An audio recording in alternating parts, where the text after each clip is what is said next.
सबसे पहले बात कीजिए अमाइनो एसिड्स की, तो अमाइनो एसिड जो होते हैं बिल्डिंग ब्लॉक्स होते हैं प्रोटीन के, इन्हें छोटे-छोटे अमाइनो एसिड मिलकर प्रोटीन्स बनाते हैं और ये भी जो आपस में मिलते हैं तो आपस में ये बॉन्ड बनाते हैं जिसको हम कहते हैं पेप्टाइड बॉन्ड्स। फिर ये छोटे-छोटे प्रोटीन मिलकर एक बहुत बड़ी-बड़ी चेन्स बना देते हैं जो ब्रांच्ड या अनब्रांच्ड चेन्स होती हैं, इनको हम पॉलीमर्स कहते हैं। अगर हम बात करें सिंपल प्रोटीन्स को बिल्कुल सिंपल से एक्सप्लेन करें तो जैसे कि छोटे-छोटे ब्लॉक्स होते हैं और ब्लॉक से एक पूरी बिल्डिंग बन जाती है, छोटे-छोटे अमाइनो एसिड्स जो हैं ये पूरी की पूरी प्रोटीन एक बना देते हैं। अच्छा, प्रोटीन में देखा जाए तो एक तो हमारे पास कार्बन एटम होती है, जनरल स्ट्रक्चर है, फिर उसके साथ एक अमीन ग्रुप लगा होता है, एक हाइड्रोजन होता है और एक कार्बोक्सिल ग्रुप लगा होता है। ये हर प्रोटीन में लाजमी है।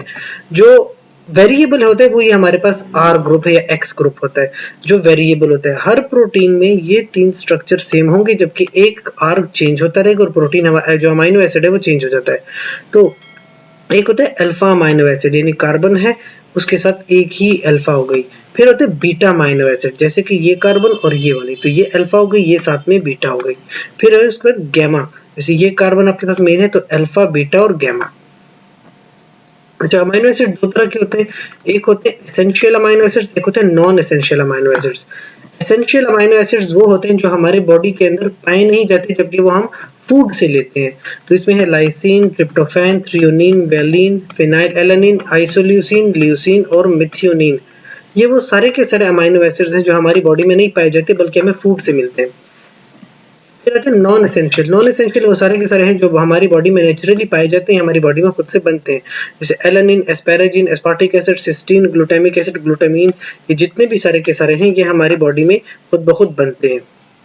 फिर स्ट्रक्चर की बात करते हैं, जैसे अमाइनो एसिड सारे के सारे आर ग्रुप के ऊपर डिफरेंस करते हैं। अब इसमें एक बहुत इंपॉर्टेंट चीज आती है उसको हम कहते हैं कायरलिटी।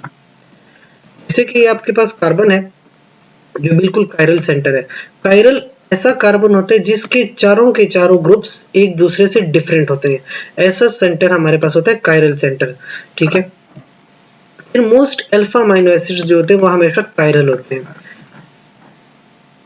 अब इसमें जो अल्फा कार्बन है it has always 4 substituents and it is tetrahedral. All except proline have an acidic carboxyl group, a basic amino group and alpha hydrogen connected to the alpha carbon।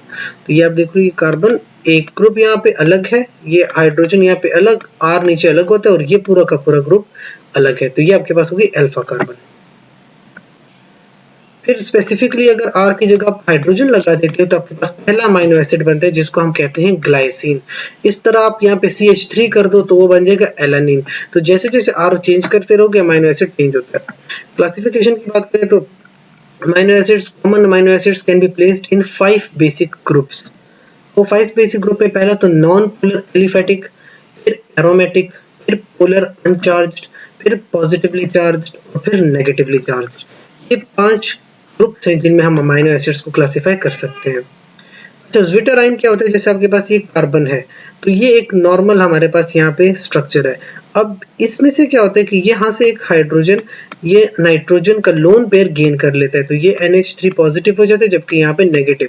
तो हमारे पास amino acids in the form of zwitterion भी पाए जाते हैं।